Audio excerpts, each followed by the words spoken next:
So we have the privilege of having in our midst this afternoon the Lord Mayor of Leeds, Councillor Abigail Masha.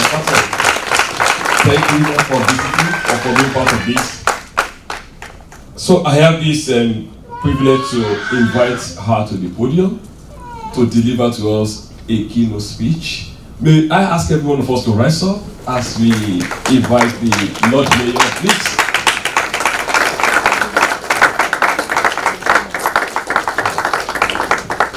Please be seated.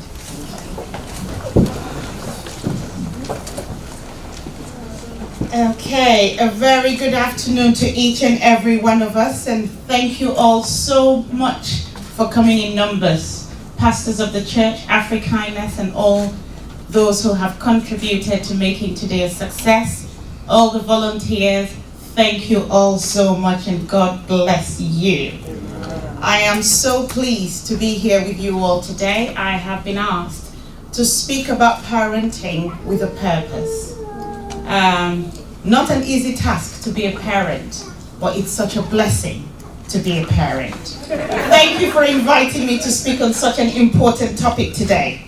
It's an honor to stand before you to explore the ways we can come together as parents, caregivers, and community leaders alike to safeguard our children and create a safer and more thriving Leeds.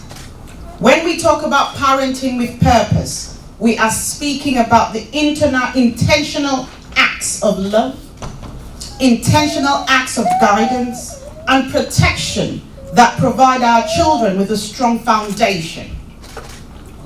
In a world filled with many challenges, our commitment to purposeful parenting is not only about nurturing, but also about preparing our young people to lead safe, healthy, and fulfilled lives. As parents, we know that raising a child is one of the greatest responsibilities that we hold, but safeguarding them goes beyond the walls of our homes. It takes an entire community. As Africans will say, it takes an entire, that's it. Faith communities, schools, and neighborhoods and social groups have an essential role to play when it comes to raising our children. It is this shared responsibility that strengthens the fabric of our society, building a Leeds where children are safe to grow, learn, and to dream. And that's one of our visions as a city. In many of our faith traditions, the values of care, respect, and integrity serve as guiding principles for raising our children. These values instilled from a young age help children understand their own worth and the worth of others. Faith communities, in particular, are invaluable in nurturing moral grounding. Very important. And when they unite with families and civic institutions like ourselves, our collective strength ensures that no child is left unsupported. I urge all of us here today to reflect on how we as individuals and as communities can support each other in this journey. Can we open more spaces for conversations with our children? Can we have organizations who have different resources to make sure we create that family support and well-being? Is that something we can do? Leeds that I know, I have lived here for 25 years now, and I know so much about this city. And I know it also has got a remarkable history of resilience as well as inclusivity. But at the same time, there are lots of exclusions too.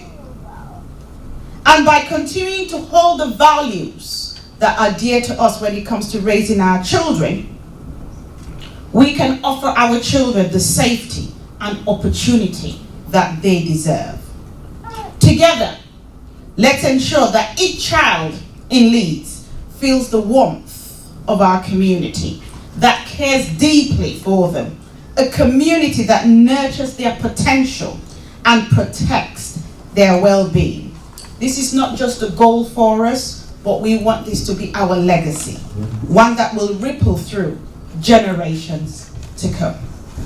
So, to each and every one of you here today, we all have the responsibility of safeguarding and caring for our children. I mentioned my children to you. They're 20 years old now, but even when they return home from university to be with me, it is my responsibility as the parent to make sure that they are safe. Safety might mean different things to so many of you, but there are different forms of safety that are simply common sense. We all know with the law the age that you can leave a child at home on their own and not. I know the challenges of having to work round the clock just to make ends meet, but it's not worth you leaving your vulnerable children on their own whilst you're out working. I had a bit of conversation about lots of children who have been taken into care. As elected members, we are actually parents of children in care in this city. And when I see so many of the children that we care for, it breaks my heart. I've seen some children in care who I actually know their parents. Their parents are medical doctors. Their parents are nurses. Their parents are engineers. But we have those children in care. So this meeting today, Africanus and the church, we are infinitely grateful because it's very, very important that we continue having these conversations. They are called children for a reason and not adults. And let us treat them as children. God bless you all.